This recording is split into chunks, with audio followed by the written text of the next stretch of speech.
Steelers Week Part 2. Do we still call it Steelers Week? Anyway, the Bengals still need their first division win. Let's talk about how they can get it this weekend in Pittsburgh. You are Locked On Bengals, your daily Cincinnati Bengals podcast. Part of the Locked On Podcast Network, your team every day.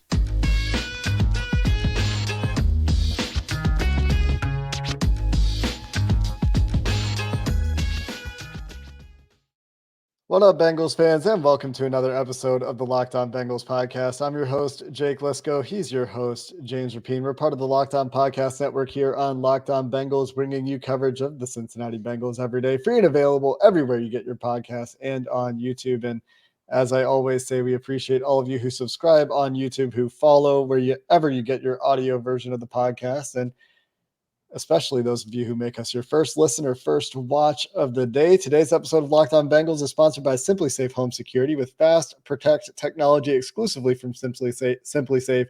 24/7 monitoring agents capture evidence to accurately verify a threat for faster police response. There's no safe like SimpliSafe. Visit simplisafe.com/LockedOnNFL to learn more.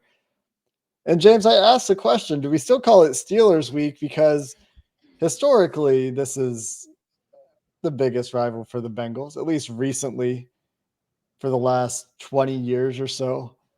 They're a little bit toothless right now, but they did beat the Bengals in week 1. So I guess as the Bengals are looking for a revenge game, I know you talked with Chris about all of that yesterday. I guess we can call it Steelers Week Part 2. There's still an edge to this week, right? Yeah, it's must-win week.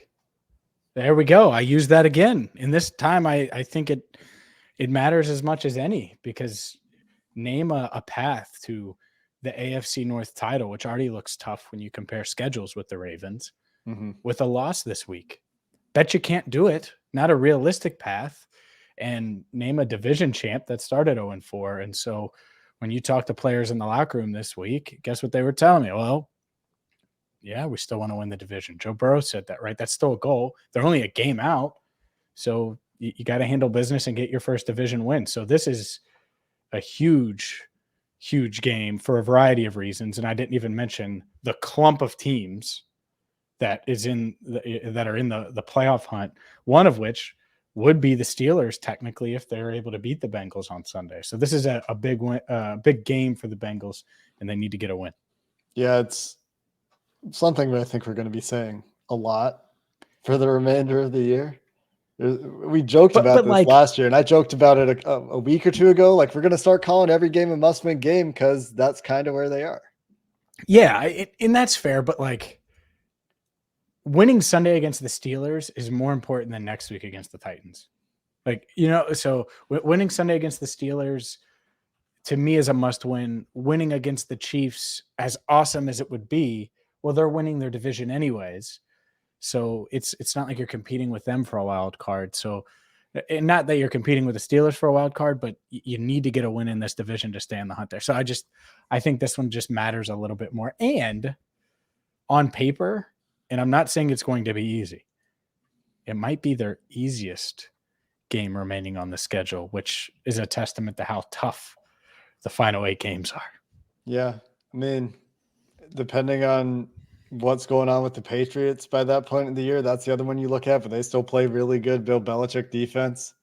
Yep. The Titans, again, you could talk about on paper. There's some vulnerabilities there, but they're still doing creative things with their defensive front. Getting pressure on quarterbacks can create problems. Anyway, this is all to say this is a big game for the Bengals, regardless of how the Steelers' year is going. They're 3-6.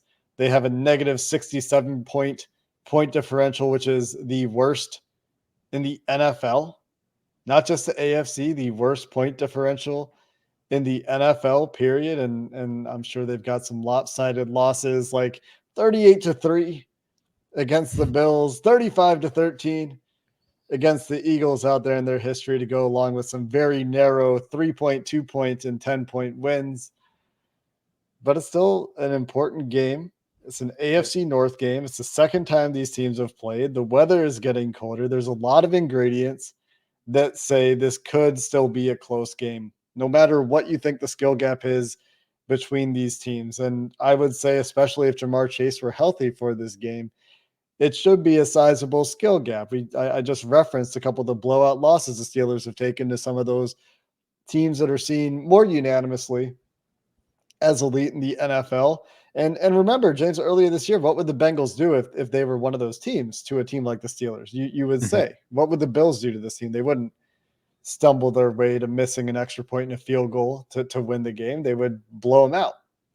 And while that might not happen on Sunday because the ingredients may or may not be there for that sort of game, it is a very important game for sure. And so to me, getting into some of the keys to winning this game, I know you and Chris talked about game script yesterday, and he reflected on his week 1 prediction when he said, if there's turnovers, that's how the Steelers can get in the game and that's how they can win and all those things. And I said, if things are week 1 weird and chaotic and crazy, that's how the Steelers can get in the game and win the game.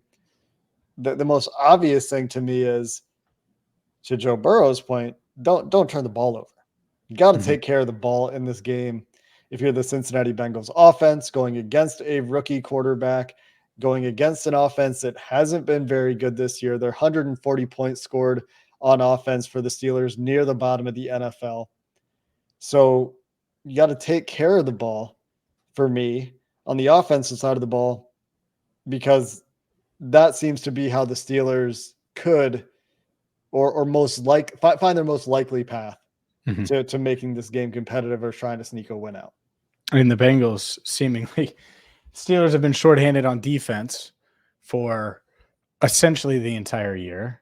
And the only time they've been whole is, against the Bengals, because Minkah Fitzpatrick and TJ Watt were available week 1, and that hasn't been the case. And it will be the case potentially on Sunday. Minkah Fitzpatrick, a full participant on Thursday, TJ Watt back.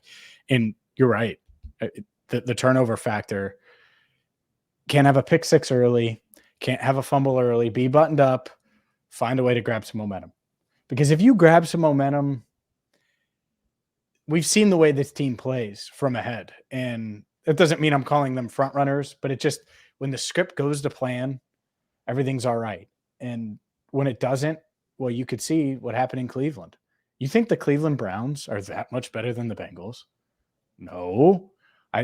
On paper, I don't think they're better than the Bengals, but it got away. And that was the game where it really unraveled on the road. The Bengals almost need to do the opposite, I think, is get off to a fast start, protect the ball, hopefully find a ground game, which the Steelers have been better against the run this year than they were last year and certainly recently. And I thought they were going to be able to run the ball against them week 1. Mixon got dinged up. The offensive line was working through some things. This needs to be the time, I think, where the ground game, again, isn't amazing. I'm not expecting 200 plus. Can you be efficient? Can you go out there and get yards regularly to take some pressure off of Burrow? Because if you do that, then I think Burrow's more than likely going to make all the right decisions outside of maybe a play or two. TJ Watt, it'll be less likely that he wrecks the game. And the other one here, and it's a big matchup, Jonah Williams, Alex Highsmith, and we talked about it. I talked about it with Chris. Man, you would like Jonah's chances on paper, but Alex Highsmith is having a really good year and had the best of Jonah in week 1. And who knows, maybe this is a guy that just has Jonah's number. Hopefully not the case, but it's something I don't want to leave to chance by trailing 10-0 midway through the first quarter or midway through the second quarter, where this offense has to drop back and pass it all game long. Yeah, they had 100 plus plays in week 1, which was crazy. Alex Highsmith on the field for 83 of those and racked up 6 pressures in that game. And he's coming off his best game, according to PFF anyway. Just had a 2-sack performance in his highest graded pass rushing game against the New Orleans Saints. You would hope that Jonah, with some rest, if that knee has been bugging him, could bounce back this week. You would hope that La'el Collins, with the extra rest of the bye week, with the rest on Wednesday in practice, getting an extra day, continues to build and those guys get going in the right direction, because this is still a really good defense for the Pittsburgh Steelers, and they're whole.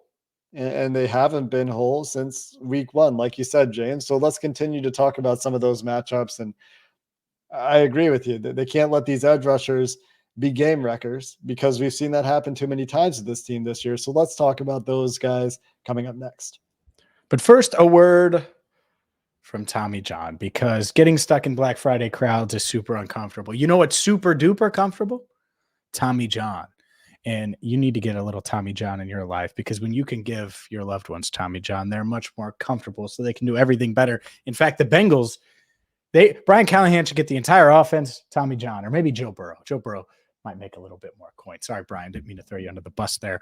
Trey Hendrickson, you can get Tommy John for the defense. I think highest paid. That would be fair to say. The point is Tommy John is having their Black Friday sale right now. And so even if you're buying for an entire side of the ball, you're going to save a bunch of money with promo code Locked On. You're going to get 30% off site wide. So from the brand new underwear, loungewear, pajamas, save right now. Over 18 million pairs sold. 97% of women and men love getting a gift from Tommy John. They don't just have customers, they have fanatics. So check them out right now. Tommy John's Black Friday sale is live right now. So go there, TommyJohn.com/locked on. That's TommyJohn.com/locked on to get 30% off site wide. TommyJohn.com/locked on. See site for details. Sounds like a good time to get cozy and comfy.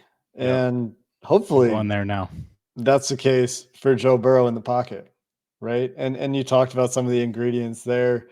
Getting off to a fast start, certainly. Getting the run game going.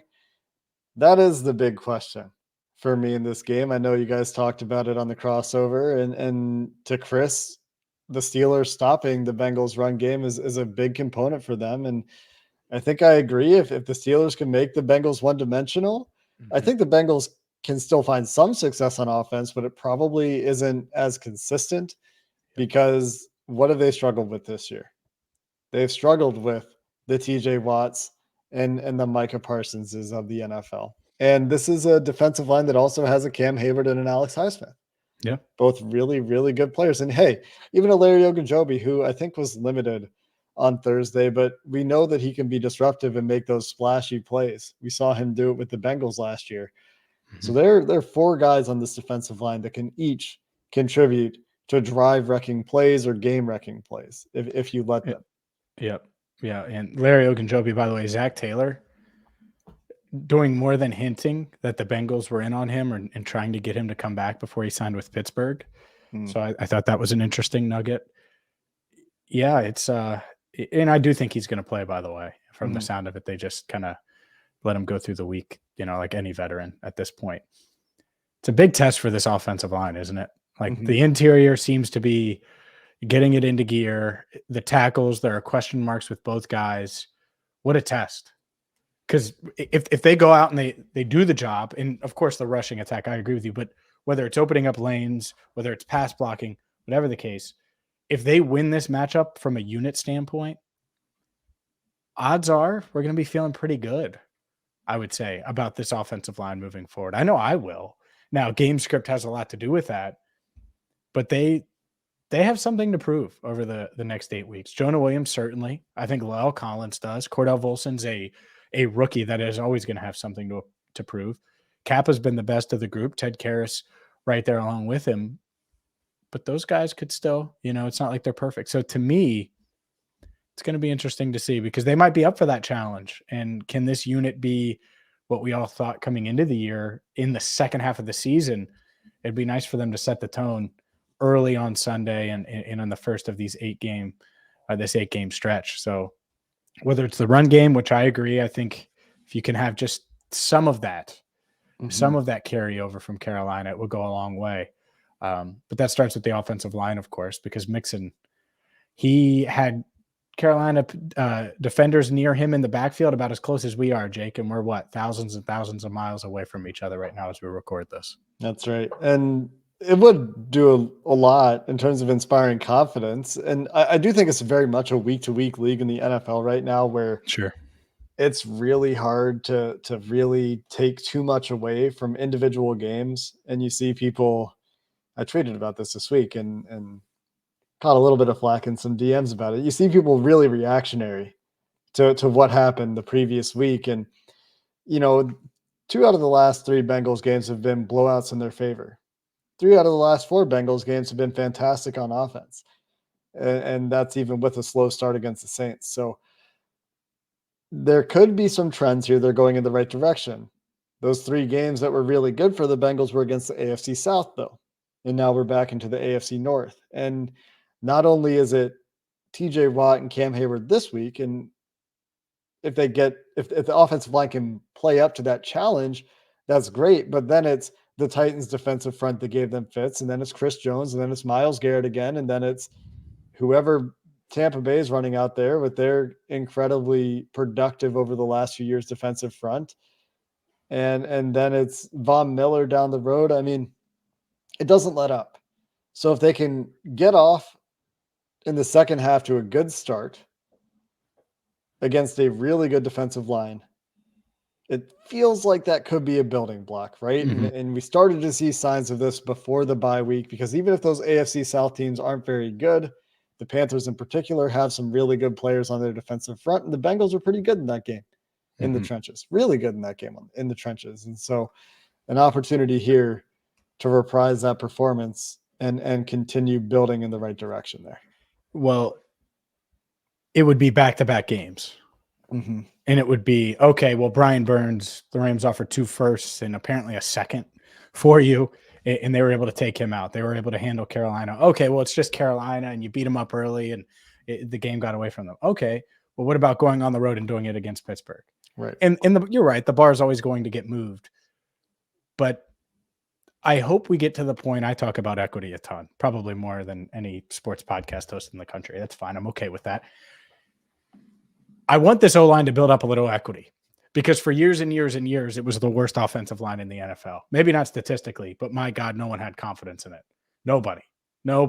And so let's build a little confidence to where maybe by the end of the year, people like the most casual fans, not knocking casual fans, but the most casual fans, like even ones that don't listen to our pod, because a lot of diehards usually listen to a Daily Bengals podcast, right? When they mention or find out, I podcast about the Bengals and cover they always say, oh man, they better protect Burrow. At some point, I want that narrative to change a little, Right. Yeah. And so maybe they could do that in the second half. This is almost like a second half goals thing, but it starts against Pittsburgh, and a lot of people are going to be watching in that 425 slot. So it's a good way to kind of change that perception. Yeah. And if they do their job and Joe Mixon continues to play the way that he was playing against Carolina, then the run game could be productive again. Maybe not as productive, right? Maybe not record-setting, historical top 10 performance according to 7 Football touchdowns. Outsiders. Yeah, 7. Maybe not, right? But like maybe it's 4.5 yards a carry, which is a goal that we've talked about on this podcast a lot, right? It keeps the defense honest. It means that they can't just sit back and play the cover 2 stuff and stay too high the whole game and pin their ears back and let them get home with 4. It means that they have to play more honestly in their front, in their boxes. And so that goes a long way to helping Joe Burrow in the passing offense. And like Brian Callahan talked to us about when we had him on, Joe Burrow's making the right decisions. Like you said, he's making the right decisions. He knows when he needs to take what the defense is giving him. He knows when he needs to extend the play and make something happen outside of structure right now. And if you can make that part of his job easier by protecting well, by running the ball well, then without Jamar Chase, Joe Burrow can still thrive in the offense with Tyler Boyd and T. Higgins and Hayden Hurst and whoever's rotating at the other receiver spot. Maybe it's another Trenton Irwin week, right? Where it seemed like he was getting the lion's share of the targets out of that third receiver spot. So it's obviously Trent Taylor. Yeah, on the Jets. It's been a while, but Trent Taylor was in the mix too. You're good. Yeah. So it just goes to show, that the whole idea of complementary football, people talk about offense, defense, complementary football. It also obviously exists within the sphere of the offense itself. And there's a reason that we've been talking about running the ball, even though this is a passing offense. This is always going to be a pass-first offense when it's Joe Burrow. But when you can run the ball effectively, philosophically, I think it is, even if they do try to run the ball from time to time, right? But if you can run the ball that well, like Joe Burrow said, nobody in the NFL is going to be able to hang with them. That being said, I'm talking about all this and giving the Bengals defense a lot of credit here. I'm making an assumption that the Bengals defense will be able to do to the Steelers really what they did in week 1. But there's no Chidobe Awuzie this time. There's also no Chase Claypool this time, and there's a new quarterback out there for the Steelers. So what about when the Steelers had the ball? We'll get into that in those matchups coming up next. But first, a word from BetOnline, because BetOnline is a one-stop shop for all things sports wagering. You get the latest odds, trends, prop bets. Maybe you like the over for T. Higgins. We haven't talked about these receivers. Or you think that Tyler Boyd is going to go home to Pittsburgh and have 15 receptions. That would be wild. But you can wager on those things and so much more at BetOnline. From the NBA to college football in full swing, college basketball now beginning. Did you see NKU take down my Bearcats? Oh, brutal. Regardless, you can wager on all things sports with BetOnline. So go there now, sign up for free, start winning today. BetOnline, where the game starts. I did not see that. The Bearcats lost to NKU. Yeah, dude. I don't even. What? That's a preseason game. 11 second half points. Oh my God. 11. They were 1.5 to 11 second half points. All right. Well, anyway. Yeah, not good. That's like all right. Lou Anarumo must have been coordinating NKU's defense in the second half. Maybe that's it. The second half defense, man. He said, hey, no touchdowns. We got to make some adjustments. Only free throws. Man. That's a stretch. It's a stretch of an analogy. Him and Brian, and only people that listen to our interviews are going to get this. Brian Callahan and Lou Anarumo must have been the ones shooting. That's why they only scored 11. Must have that's the way it was going. That's what we should do. We get the coordinators on for interviews, and then we should just make fun talk of smack about them shooting free throws. That's what that's the play. I think they would laugh at that. I think so too. I would hope so anyway. Anyway, DJ Reader should be back for this Bengals defense.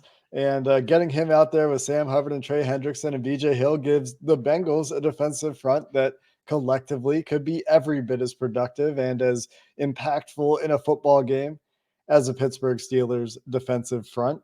The sack numbers aren't there for the defense this year, but they've been doing well with getting pressure. And as we've talked about all year, the back seven continues to be very disciplined. Lou Anarumo does a good job of changing the picture, especially for these inexperienced quarterbacks. And while he did give Kenny Pickett for being disciplined, especially for a guy as early in his career as he is, and the Bengals have given credit to Kenny Pickett's athleticism, it feels again to me like the Bengals defense should be favored here. Barring the crazy turnover stuff that we saw in week one, we saw the Pittsburgh Steelers offense had a pretty hard time moving the ball for most of that game.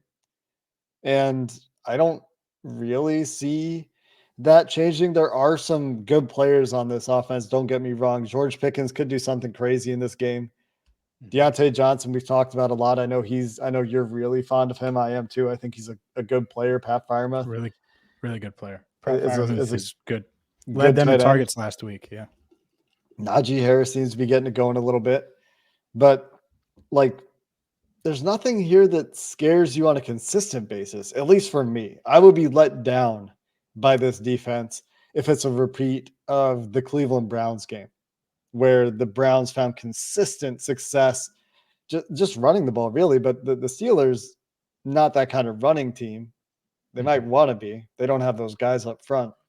They don't have that guy in the backfield either, in Nick Chubb and Najee Harris. But am I crazy here to think that this should be pretty tough for the Steelers offense? No, you're not crazy. And for a few reasons. One, you're right. They don't have the men in the trenches. I think Najee Harris is a pretty good back. But he's not Nick Chubb, though. No, well, no one right now is Nick Chubb. Yeah, but he's a pretty good back. But they're giving Jalen Warren snaps, and part of it is I think he's how we say quarterbacks are seeing ghosts. I think Harris same way. Even when he does have lanes, there was a clip I think Goodberry shared it a few weeks ago. Harris caught a ball in the flat, and it was 3rd and 3 or something, and he got tackled at the line of scrimmage. And if he just goes forward, Samaje Perine gets the first down. Samaje Perine would have gotten that first down, and Harris just didn't do it. He tried to make a man miss and hesitated. And anyways, take advantage of that. I think that's key number one, outside of forcing turnovers, which you could say the key every week. I don't want this run game to get going and have imagine that Najee Harris got going. It's you don't want to be talking about next week, hearing about how Najee Harris, hopefully you bought him low in fantasy, No. Shut that bleep down. And how about that bleep? Really high-end bleeps coming from Locked On. State-of-the-art studio quality. Yep. Shut the run game down, though, and make Kenny Pickett beat you behind an offensive line that's a little better, right? But he's clearly willing to force some throws and not make other throws with guys open. And he's a rookie, and he's working through some things. And, yeah, George Pickens, really talented. Hasn't put it all together yet, clearly. And Deontay Johnson, I like him a lot, and he's going to make plays. You know, these guys are going to make plays. But they're still containable, and it's realistic to contain them to 17 points, let's say, as a reasonable expectation because of the quarterback, because of the offensive line, and because this Bengals defense is really darn good. And that's the other part of it. I think Lou Anarumo in this defense is going to be really good, even without Chidobe Awuzie. Getting DJ Reader back is huge. Trey Hendrickson is fresh. Sam Hubbard is fresh. You know, I think these guys, they're playing well together, and they just got a guy in Reader who's going to change things a bit. So I expect them to play at a really high level on Sunday. Yeah, it's going to be interesting to see where the Pittsburgh offense comes from, how Lou Anarumo decides he wants to attack the Kenny Pickett quarterbacked Steelers offense. Pickett is throwing deep about 11% of the time. So it's not a massive volume, but it's respectable. They are pushing the ball downfield at times. Pickett. Yeah, for sure. I mean, obviously that this is a Jesse Bates. Jesse Bates. Get your money, Bates. Get always the goal. But to me, there's a very conservative approach in this game that should hypothetically work as long as you don't get Mike Whited, which is to do to the Steelers what teams are doing to the Bengals, and to drop back into cover two quite a bit. And I mean, the Bengals will mix things up on defense, but on normal standard downs, not on third downs, not in third and longs or whatever, make him throw it underneath, tackle well, and make them matriculate the ball down the field, right? Because they don't have the guys that make me think they can execute consistently those 15-play drives. If they get one or two 15-play drives, you know, they score, maybe one gets stopped at the goal line, one goes for a touchdown, and it takes them all those plays to score 10 points or 14 points even. I feel like that's still okay because I don't think they're going to be able to do that the whole game. And so that's why I'm thinking like there's this possibility where the Bengals could just say, you know what, we're gonna keep the ball in front of us and tackle well. And at some point, your rookie quarterback's going to make a mistake. Yeah. We're going to trick him at some point. And he has been somewhat turnover prone. The other part of this, yeah, he has been a little turnover prone. And you'd like to take advantage of that. The other part of this, and I just don't want to forget it, the special teams element here. Oh, yeah. We don't know who's punting for the Bengals as of at the time of recording. Drew Chrisman has punted in both practices when the media was there. So has Kevin Huber. Like, could they be making that call? To me, I'll say it. I'm going to just make the decision now. And it's really not that much of a take. It's going to be cold. It's AFC North. Field position is going to matter. Give me the dude that can punt at the farthest. If holding isn't this huge issue between the two, and Darren Simmons says it's not, and I don't think he's BSing us, and it's the same between Huber and Chrisman, it's not like Evan McPherson's been making everything anyways. Switch it up. Go with the guy who's got the bigger leg, who can flip the field. And if you get a touchback out of it, well, guess what? We just spent 8 minutes talking about how this defense should be okay against this offense overall. So not the worst thing in the world. So that, to me, that's the route I would go. And then the other part is, of course, Evan McPherson. You might need him. And I think they are going to need him. I'll give you my prediction in a second, but I think they are going to need him. I think he's going to be used early and often in this one. Tough to kick in Pittsburgh, too. There's weird wind stuff in that stadium. The Bengals have had right a on the tough water, right on the river. Yeah, the Three Rivers. Three River Stadium used to be the counter argument, by the way, to the Drew Chrisman idea is that it is in Pittsburgh and the winds are weird. I'm just throwing it out there. If they do choose to go with Huber for a week, it could be that he knows the stadium. He's experienced here a little bit more. So that could be something that they're thinking about, because I think the fact that he's still on the team means they have to be thinking about it at least a little bit. His veteranness. Sure. Well, that's the thing. I don't think you really think Kevin, again, Thursday night as we record this, is going to show up on Friday and they say you're gone. Like, that just seems weird. That would be weird to me, honestly. Yeah. Like, that's something you do Monday, not Friday. So over the bye week, especially. So to me, you would elevate and make Huber inactive, as awkward as that is. Now, odds are that's not the case. Odds are it's going to be Kevin Huber. Odds are he's going to punt okay. And we're still probably going to be talking about it next week. So I'm not predicting that it's going to be Chrisman. But I just think it's almost time to not almost time. It's time to rip the Band-Aid off a bit. And it has nothing to do with Kevin at all, as much as it has to do with this team kind of moving forward with the guy that is going to succeed in many ways. And something tells me that Drew Chrisman will be just fine punting at, what is it, Akershire Stadium or whatever it is, Heinz Field. Yeah, the stadium in Pittsburgh on the Three Rivers. The interest in the punter position will continue. If Kevin Huber does punt and he punts okay, that would be an improvement over what we've seen in recent weeks. I'll just say that. We've talked at length, I think, more than we need to, about punters in terms of his performance. But special teams definitely is always an X factor, the way turnovers are always X factors. You take care of the ball, you take the ball away, you take care of special teams, usually you win, all else equal. And those are X factors for that reason. James, let's get your preview real quick. Has it changed at all since yesterday? Yeah, I think I'm more set on the 26-17 score. I said 26-20 and I'm going back and forth. I don't think they get the 30, but I think they're efficient enough on offense to move the ball pretty consistently. They settle for a couple short field goals, get a long field goal, maybe early in the game, maybe before halftime. But I think McPherson goes 4 for 4 from field goals or on field goals, 2 for 2 on extra points, bounces back. We call him Money Mac. We get with Schultz and Sons about getting him, a money chain or something just because, and, maybe he gets the Schultz and Sons game ball, right? Maybe that's a prediction. Maybe we'll do predictions every time. But I think this offense is going to move the ball. This defense is going to do enough.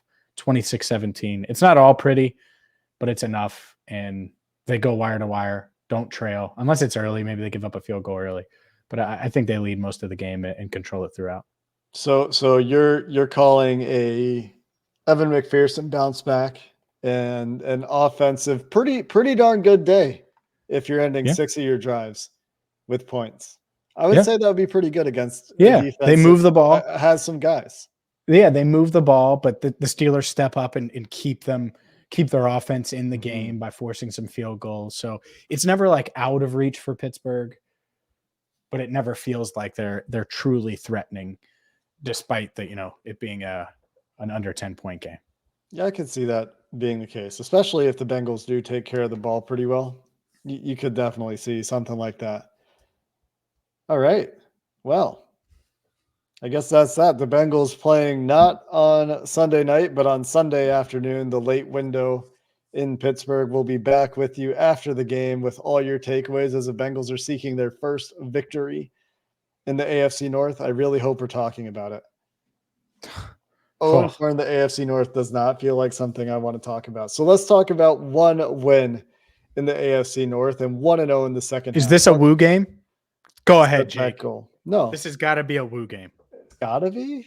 AFC I know win? people are thirsty for it, but this is still a 3-6 Steelers team.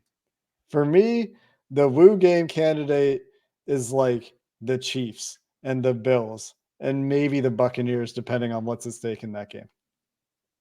So 2 games a year. You believe that? The Bengals are 0-3 in the division. It's a must win. And Jake is saying it's not a woo game. I mean, the expectations are raised. As I've said multiple times this year, when you go to the Super Bowl, the expectations go up. And they've already fallen short of what we were talking about before the year. Before the year, we were talking about competing for the number 1 seed. And they're not in that conversation right now. So, all I'm saying, expectations are up for me, for this team, and that translates To Well, then just say listeners' you want them chagrin, to I'm win sure. 50-0. Yeah, they got to win 50-0 then. How about Sure. that? Then All we'll right. do it. 50-0. Yep. Bet. All right. That's a deal. Until the post game show, Bengals fans, thanks for listening to the Locked On Bengals podcast. Enjoy your weekend. Hoo day, and have a good one.